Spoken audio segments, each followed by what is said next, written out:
Welcome to another episode of Healthy Lifestyle Made Simple. And today we will cover intermittent fasting, a beginner's guide to start, and really how intermittent fasting works. So, intermittent fasting is a very hot trend right now in dieting and health. And in the last 2 years, many celebs came out and stated that they're doing intermittent fasting and how it changed their lives.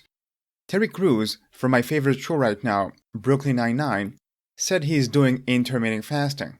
With the risk of repeating myself, I'm going to put another clip of his about how he feels about intermittent fasting. For the last 5 years, I have been doing intermittent fasting. And so what happens is I work out very, very early in the morning, but then I don't eat. My first meal is at 2 p.m. Over the last 5 years, it's really kept me in great shape. I can feel the difference. I literally can put pictures of myself now versus pictures of myself at 22 years old, and I look and feel much better right now. And of course, many other celebs, Jennifer Lopez, Giselle, Hugh Jackman, Joe Rogan, and many more, been following intermittent fasting. Personally, I started intermittent fasting after asking myself a simple question. Why can't I just wake up in the morning and start working continuously without eating, and enjoy a meal later after I feel satisfied with my work? And I struggled for a long time, and I felt so dependent on breakfast to stay concentrated. Another thing that bothered me personally is that I have all this extra energy in the fat, and for some reason, I don't have access to it in the morning, yet I have it in my body.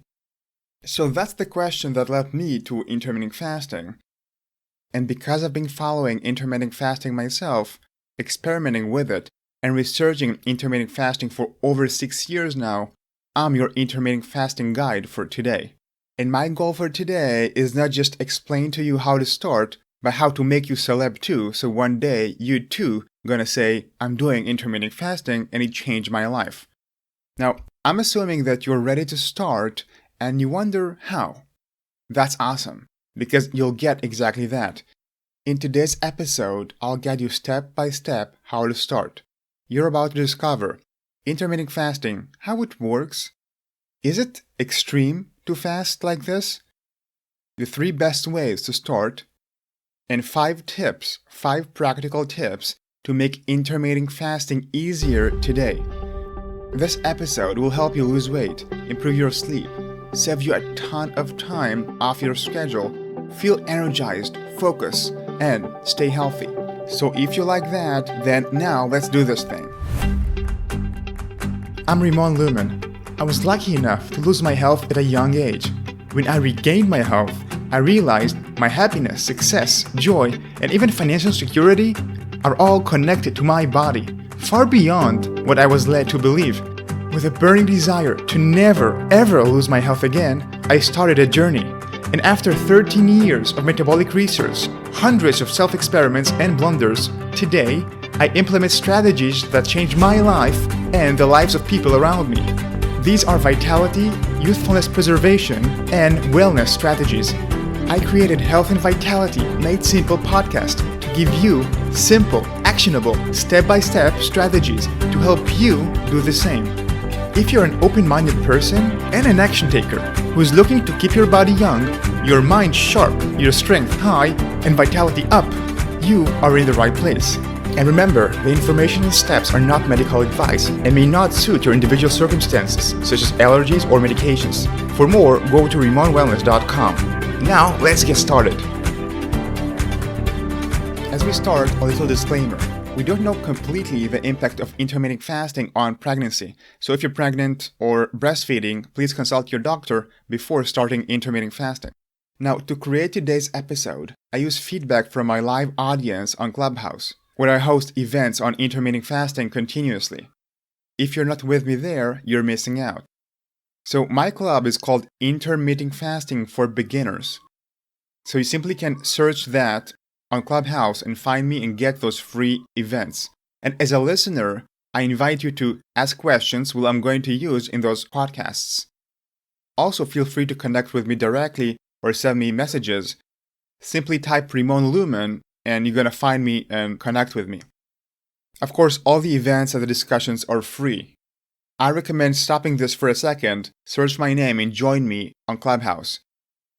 Now, as we begin, intermittent fasting is an excellent lifestyle routine to achieve many, many benefits which I covered in the last episode.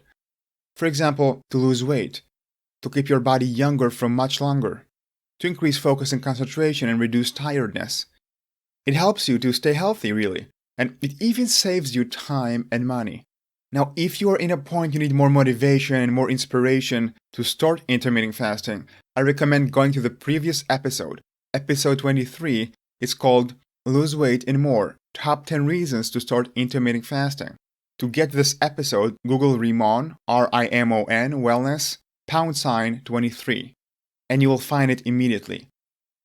Before we delve into intermittent fasting, let's have perspective.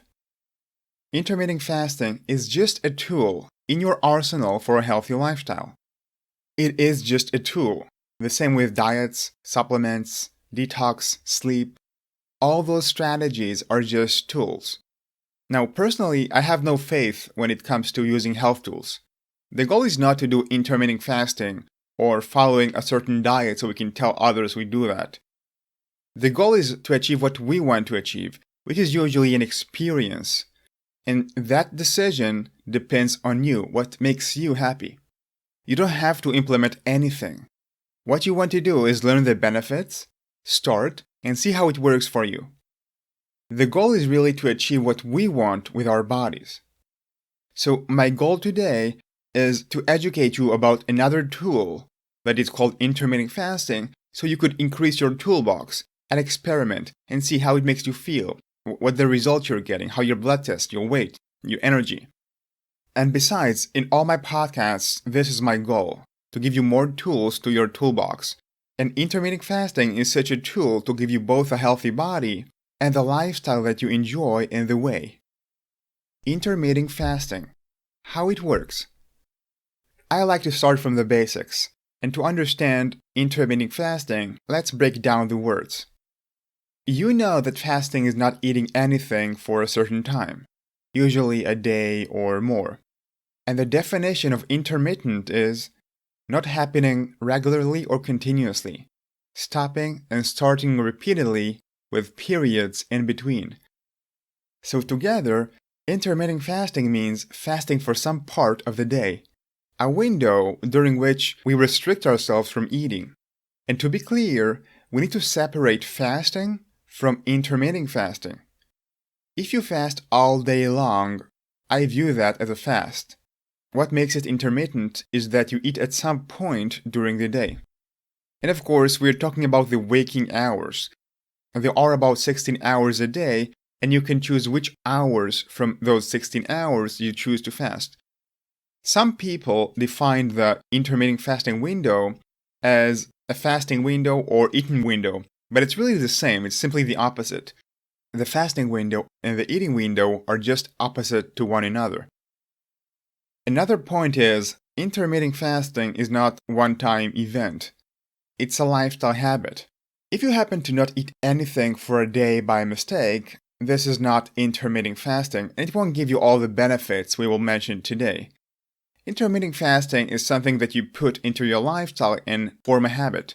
And you do that almost every day. What is almost? We'll touch this later. Is intermittent fasting extreme? Is fasting every day for certain hours extreme? Now let's think about it for a second. Think about our grandparents, our ancestors. They woke up in the morning, they need to search for food.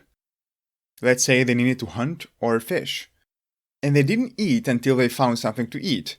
And by the time they found this animal, the fish, they needed to bring it back and cook it. By the time they ate it, you could easily have 6 hours of fasting until they ate from the time they woke up. So this is historically normal. What is not normal is what we have today. Eating all day long from waking up until snacking before going to bed. Basically having a 24 hours buffet. So intermittent fasting is historically normal. The difference between us and our ancestors is they used to fast against their will. Here, we are doing it on purpose to achieve certain benefits. Speaking of extreme, did you know that you're doing intermittent fasting every single day? Yes, that is true. Because you go to sleep. Unless you're sleepwalking and eating during sleep, and I'm going on a limb here and suggest that you're not, then you're fasting during the night. But not eating during sleepwalking is not what intermittent fasting is about. It's about deciding to avoid eating during times of awakening, those 16 hours we are awake. And how do we call the first meal after awakening? Breakfast, breaking the fast. It is not a morning meal, it's breaking the fast of the night. So fasting and then eating the first meal at some point is very normal and ingrained into our language. Let's remove completely the fear of fasting or doing intermittent fasting. Doctors too know that intermittent fasting can be so bad, because before they do surgeries, they usually ask the patient to fast. When I lost my health in my youth, I underwent 12 operations, each with full anesthesia, and each time and every time I had to fast for a few hours. And you may remember that some tests, including simple blood tests, require us to fast. And the idea of proactive fasting is very common in religions. Almost any religion out there practices some form of fasting. Some include complete fasting in Christianity, Judaism, and other religions do intermittent fasting. In Islam, for example, the Ramadan is essentially intermittent fasting. In the Hindu religion, fasting is a moral and spiritual act they use to purify their body and their mind. And in some cases, in Hindu religion, fasting involves abstaining from one meal a day, which means it's intermittent fasting. At this point, I hope I convinced you that it's absolutely normal and not extreme strategy. How do we start? 2 rules of thumb before starting with intermittent fasting. Number 1. In all the suggestions of how to start, the rule of thumb is that you always want to connect the fasting time with sleep. Because what you want to do here is to piggyback on the sleeping time. Because during sleep, you fast anyway. And when you piggyback on that time, when you connect sleeping time with the fasting time during awakening hours, you create a longer time of window of fasting. And all the benefits I mentioned in the previous podcast are going to be much more highlighted. Because what it's going to do is going to put more stress on your body. And it's going to enhance all the health benefits of intermittent fasting, including weight loss. So you're going to achieve more benefits for the same exact fast. So again, connect the sleeping time with the fasting. The second rule of thumb is for vegetarians and vegans. Vegans and vegetarians have a natural diet that tend to be low or sufficient in protein. And that is if they eat all day long. And if you're a vegetarian or a vegan and you do intermittent fasting, you essentially cut even more protein from your diet. And that can put you in the red zone of protein deficiency. Most people must have 40 to 50 grams of protein every day just to replace tissues, hair, nails, enzymes, and other tissues in the body. And if you're a vegan or vegetarian and you're doing intermittent fasting, you'll need a target to get to this protein level, 40 to 50 grams of protein. I'll speak more about how to do that in the practical tips at the end. There are 3 best ways to start with intermittent fasting. So this is the next section. Are you ready? 3 best ways to start with intermittent fasting. There is no one best way for you to start intermittent fasting. I'm going to suggest you 3 different ways to start. These are the best 3 options to start today. I explain the benefits and the challenges of each option, and also the way I started. So let's begin. Ready? Way number 1. Reduce sugar intake and sugar dependency before starting with intermittent fasting. So let's say that you want to do intermittent fasting to lose weight, get fit, stay healthy, and get many other health benefits.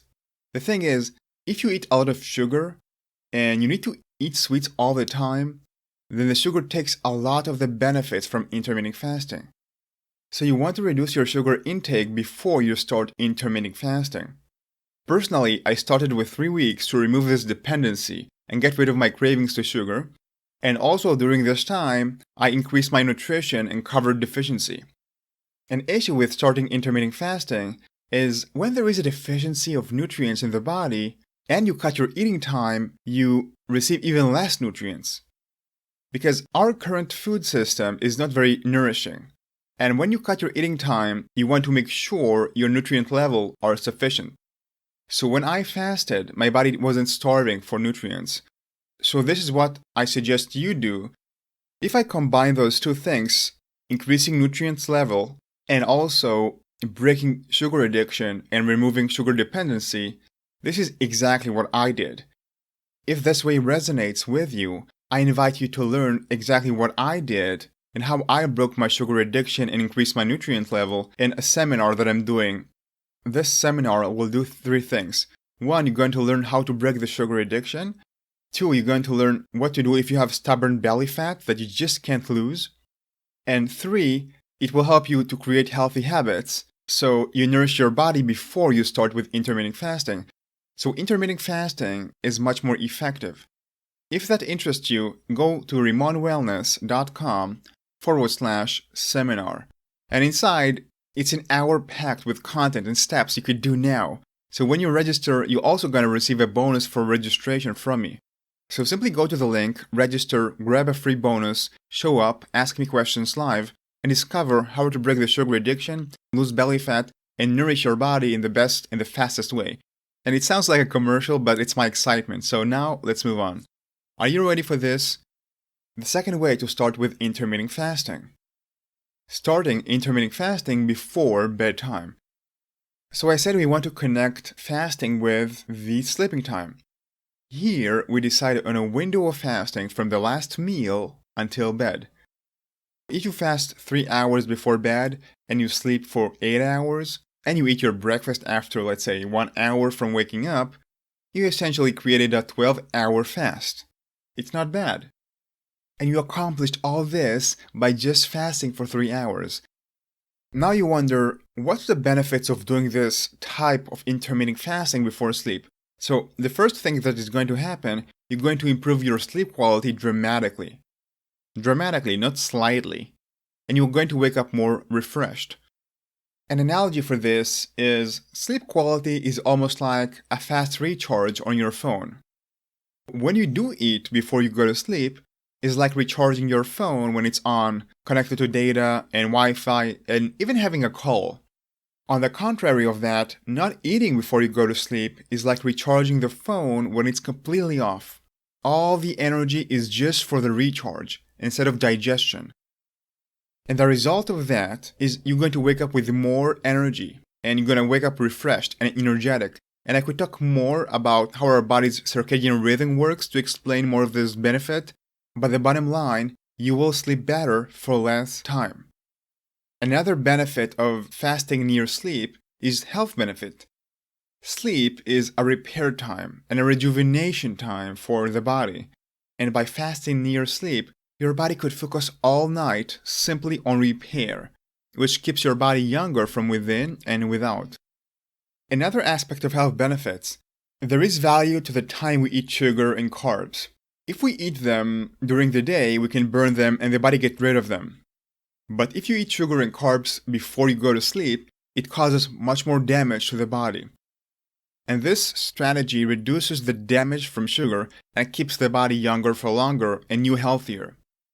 When I say fasting, it doesn't mean that you cannot drink water. But what else can you drink? So first, drink clean water and use this water to prepare tea or decaf coffee, but nothing else, no calories. So for example, no sugar, no milk. And the coffee has to be decaf because the caffeine hurts sleep quality. It stimulates the nervous system. And hey, this strategy, this entire strategy is going to improve your sleep quality. So the last thing that you want to do is to drink caffeine and put it in your system, which usually takes 6 hours for the body to get rid. So don't drink coffee before sleep, drink decaf coffee. If you like black tea, for example, drink decaf black tea. Now, what are the challenges when you select this way of fasting? One challenge is finding ourselves in a social event and everyone eats, and we are in a fasting mode, which could be tricky. So this is something you need to be prepared for, and have a tiny thing that I do personally I'm going to share with you in a minute. Another challenge of fasting near sleep is we're all impulsive near sleep. And we may decide one thing now in this conversation we have together, but when we are tired or exhausted during the day, the decisions are changing. So we need to be prepared to feel a bit impulsive and overcome that until we make it a habit. And lastly, another challenge, when you start implementing this, you may feel hungry at night. If you got used to eating near night, you may feel hungry as well. But that will go away. Some suggestions I found helpful. One is I do allow myself low-carb vegetables 2 hours before sleep. So I fast for 3 hours from fat and protein and carbs, but I allow myself extra hour after that, between 3 hours before sleep up to 2 hours before sleep, if it makes sense. Why? Because it's not my body that digests the vegetables. It's not your body that digests the vegetables. It's the bacteria. So the body won't need to put a lot of effort, and it's not going to hurt the sleep quality. So again, all meals with fat, protein, carbs are gone by 3 hours. But I do allow myself low-carb veggies up to 3 hours. It's a more sane strategy for me. Now, I can add salt, a bit of lemon, that is fine. That's it. No fat, no protein, no carbs. I even found that adding olive oil on my vegetables reduces my sleep quality. So no oil, even olive oil. And after 2 hours before sleep, the vegetables are gone. And you can actually implement this in social events. So you can order vegetables between 3 to 2 hours before you go to sleep. Another suggestion here, I told you that we are all impulsive. And I found it very difficult sometimes to stay on course of this type of fasting. Even though I know rationally that it's really helpful for my youthfulness, for my body, for my health. So personally, I found that it's helpful to put a timer on my phone every day in the time that I need to stop eating. The phone reminds me of this commitment. Even though I may be tired, impulsive, I get this reminder in my phone and I'm getting back to focus. And I view this as a non-negotiable habit. So not eating before going to sleep is a non-negotiable habit for me. And I explain what's a non-negotiable habit in episode 21. So that's the second way to start with intermittent fasting. Let's move to the third way. Are you ready for this? Way number 3. Intermittent fasting in the morning. Here, again, we connect sleep with fasting, this time from the morning. And we decide on a window of fasting from the time we are awake until the first meal or snack of the day, so-called breakfast. So for example, let's say that you ate 1 hour before bedtime, slept 8 hours, and fasted 4 hours after awakening. You essentially created a 13-hour fast. Now, what's the benefits of that? Why would you want to do that? First, it's easier to fast this way as opposed to the night. Because when we wake up, at least in the first 2 hours, most people have a weak hunger naturally. And you can also drink coffee with no sugar and milk, and it's going to be fine, with caffeine, I mean. And coffee is going to shut down the hunger, and it makes it easier to continue to work and not engage with food, and essentially to fast. And it's also easier because we are too occupied anyway in the morning, and it's easy to take our minds off food. And we also know that a meal is waiting for us. There is compensation later. And that makes it psychologically much easier to do. In contrast, when you fast 3 hours at night, the only thing that is waiting for you is sleeping. No meal is waiting for you. Okay, so this is why it's much easier. Another benefit for doing intermittent fasting in the morning is productivity. After your body adapts to fasting in the morning, it can help you with focus. And because your body won't digest food, when you work, your energy will go directly to the brain. It even helps from a time management and focus management in the morning to not sit and eat and deal with eating. You have a rule of not eating until the time that you decide to break the fast. So you won't need to think about food. Altogether leads to better productivity. So to compare the fasting in the morning versus before you go to sleep, the pre-sleep fasting is essentially healthier and going to give you more energy the next day. And fasting in the morning is much easier and it leads to better productivity. Because it's easier and because you want to maximize the health benefit, I would recommend starting with 4 hours after you wake up, not 3. So I would recommend 3 hours before going to sleep or 4 hours in the morning. So what 4 hours mean? Let's say that you wake up at 7 a.m., you can fast until 11 a.m. Then you're going to break the fast. And if you wake up at 9 a.m., fast until 1 p.m. What can you drink if you fast in the morning?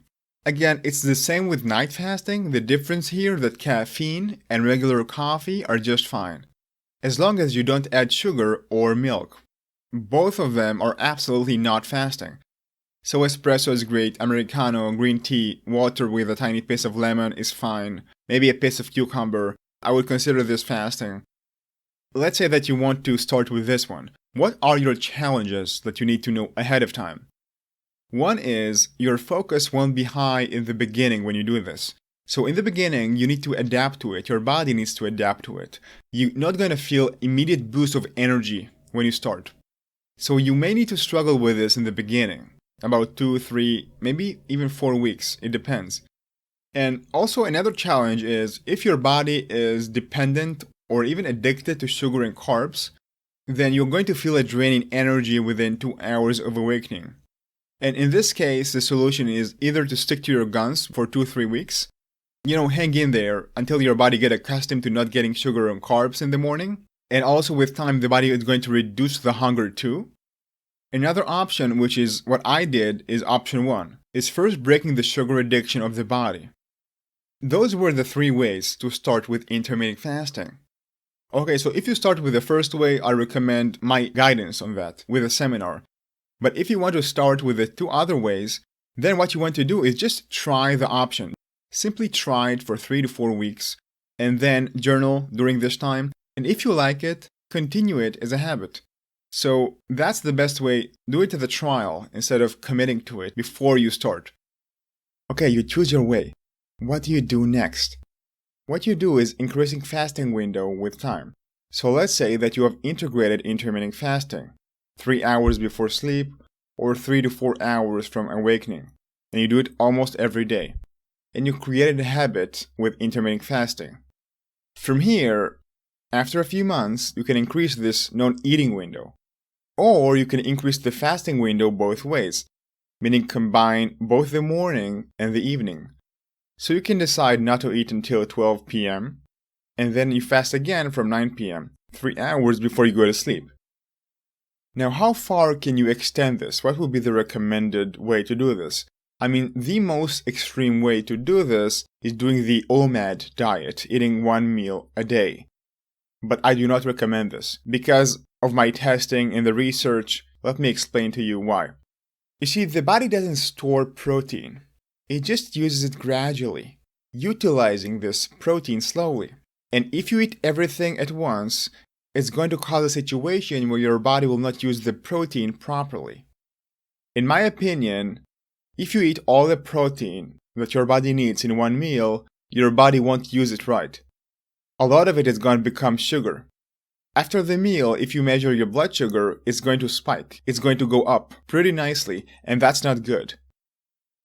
So what will be the maximum you can go? Again, this is just the more advanced way. If you're just starting out, this is not where you need to start, so don't get scared. Many experts, they follow 6-hour eating window, which means they only eat in a 6 hours window every day. Personally, I do a 5-hour window, which is, in my opinion, the maximum you can go, the maximum you can push your body. Because 5 hours is usually enough time for your body to utilize and get used to the protein. So my feeling is to divide the protein over 4 or 5 hours to get the maximum protein utilization, yet increase the stress you put in your body by doing intermittent fasting. But again, this is really far into the future in a very advanced strategy. Now let's go to the next section. Listen to this. 5 practical tips to make intermittent fasting easier. The first tip is start with experimentation first. Don't make the mistake of deciding ahead of time how intermittent fasting is going to fit into your lifestyle. Because if you never had an experience with intermittent fasting before, there is no way for you to know how you're going to feel. And I've made this mistake before. Instead, come with curiosity. Try it for 2 to 4 weeks. Write a journal. See how you feel. Tweak things. And once you know what works for you, you can keep the healthy habit for life. That's the beauty. And once I found my current intermittent fasting habit, which took me a long time of experimentation, I could do this for life. But there was no way for me to know 6 years ago how the habit is going to look like. Let's move to the next tip. Are you with me? Tip number 2. Choose day off from intermittent fasting. What? Isn't that breaking the rules? Not in my book. But first, why would you even do that? Why would you choose day off from intermittent fasting? Let's use an analogy to managing our finances. Let's say that you want to control your expenses. If you're going to be strict all the time, then you're going to do some compensation purchase. You're going to buy something very expensive that was out of the budget and you even did not enjoy. However, if you would come with the approach of, okay, I'm tightening my budget right now, but I'm going to give myself $200 a month to buy whatever I want. Essentially, you give yourself a room to be impulsive. Even if it's a small room, still you have a space, you have a room for impulsiveness. And you're going to enjoy those $200 expenses more than the $2,000 you may spend on impulsive purchase. And we can apply the same principle with intermittent fasting. And they did a study where they limit eating times in the day. And when the participants did this all the time, everyone failed. But once the researcher gave the participants a day off from intermittent fasting to eat whatever they want, most of them stuck with the plan. So you can be tight most of the time, keep your body on a short leash, as long as you find a time to give yourself some freedom and leeway. 1 day a week is going to be a place waiting for you in the week to be impulsive and do whatever you like, meaning to eat whatever time you want. Let's move to the third tip to make intermittent fasting easier. Reduce perfectionism and train yourself in self-forgiveness. Most health experts almost always debate about the perfect way to do things, the perfect habit, the perfect optimization of the habit. And sometimes we talk about health as if we are machines, as if we can apply everything perfectly. And the only question is what we need to do. Now, even though my mother told me I'm perfect, I know that I'm not. And more motivation usually is not the solution. The solution is removing perfectionism from what you expect from yourself and train yourself to forgive yourself quickly. You will make mistakes. You'll eat in times that you intended to fast. So forgive yourself quickly and get back to track as fast as possible. Or if we're going to use a pun, fast as possible. The fourth tip. If you're vegan or vegetarian, take a week to calculate your daily protein. Again, most people must have every day 40 to 50 grams of net protein just to replace tissues, hair, nails in the body. And vegans and vegetarians on intermittent fasting are on high risk for not getting this. There are 2 problems of not giving your body enough protein. One is it's going to hurt the recovery of exercise, because exercise is going to increase how much protein your body needs. On days of intense exercise, the amount of protein the body needs increases. And if you don't eat it, it hurts the recovery and the benefits from exercise. In fact, your body will cannibalize itself, break down protein from the muscles in order to recover. I must also add that you need to add somewhere between 5 to 15 grams of protein on top of the 40 to 50 that I mentioned on days that you do intense training, depending on how much intense it is. So let's say you're doing high intensity training, you need to eat, instead of 40 to 50 grams, you need somewhere maybe 45 to 60, depending on how much intensity you had in the training. So that's one aspect of it. If you're vegan and vegetarian and you do not nourish the body with enough protein every day, when you go into fasting, your body is still hungry in terms of nourishment, of the basic needs of the body. And the hunger that you're going to feel is going to be very powerful. It's a survival hunger, and it makes it very difficult to fast and stick to intermittent fasting. So essentially, getting enough protein during the time that you do eat makes intermittent fasting easier after the eating window. If you're vegan or vegetarian, here is what I suggest you do. 2 tips. 1, if you struggle with getting enough protein, think about nuts and seeds. Especially almonds have lots of protein, so you can eat them as almonds, but you can also bake cookies and make some home bakeries with almond flour. And this has a lot of protein inside. Other excellent nuts are walnuts, which have good amount of protein. Most seeds have a lot of protein, and you can use them to up your protein intake per day. Another recommendation I have is taking 1 week and calculating every day how much protein you get. So how do you do that? There is a website called Nutritional Data. The URL is nutritionaldata.self.com, but simply Google nutritional data. And there you can put any food you eat, and according to the weight, you're going to know how much protein there is inside. You need to go to the protein section in that website. You have to scroll down. So do this for a week, and then discover how much protein you get, and from there, create a habit of eating enough protein.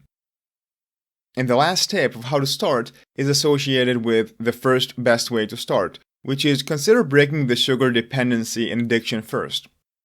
Now, again, as I said, many people who first start with intermittent fasting, many of them report to me tiredness, dizziness, and because their bodies have this addiction and dependency to sugar, their body depends on eating sugar every few hours to function.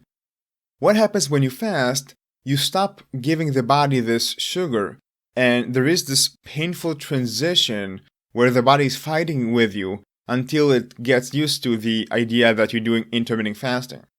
And when you break the sugar addiction before you start with intermittent fasting, the transition is much easier. No headaches, no tiredness. And again, it's beyond the scope of this talk, and I recommend that you go to my live seminar, and I explain exactly how you can do it step by step alone. You don't need anybody else to do this. So simply go to RimonWellness.com/seminar. So this is for today. Other episodes you may enjoy relating to today's talk. Episode 23 is called Lose Weight and More, Top 10 Reasons to Start Intermittent Fasting This Year. And this episode is going to give you all the motivation, all the mindset, all the reasons to start. Or maybe you can go to this episode when you start and you feel a plunge in motivation and you want to get re-energized to continue with intermittent fasting. So to get this episode, simply go to my website, RimonWellness.com/23, the episode number. Also, if you want to hear from me more often, when you go to my website, RimonWellness.com, you can choose any wellness gift that you want on the main page. And I'm going to keep you updated with my free live events, bonuses, and of course, when a new episode on this podcast comes out before anyone else, so you won't miss it. And lastly, if you want to ask me questions live, connect, and meet other people on the intermittent fasting path, then I invite you to my Clubhouse club. It is called Intermitting Fasting for Beginners. And as a listener, I invite you to come in. Almost every week, I host there an event. So simply search Intermittent Fasting for Beginners, and also search for my name, Rimon Lumen. And the Clubhouse app is going to notify you when I'm speaking live and when I'm scheduling a new event. And again, all the events, all the discussions are free. So that is it. And I hope you enjoyed today's episode. And I hope I gave you one little tip you can apply today, because implementation is the most important part. And you have the power to implement. You have the power to improve your health, your healthy lifestyle, and gain new habits. And now I'm wishing you a wonderful day. And remember, youth is the goal. A healthy lifestyle is the way. And simplicity is the key.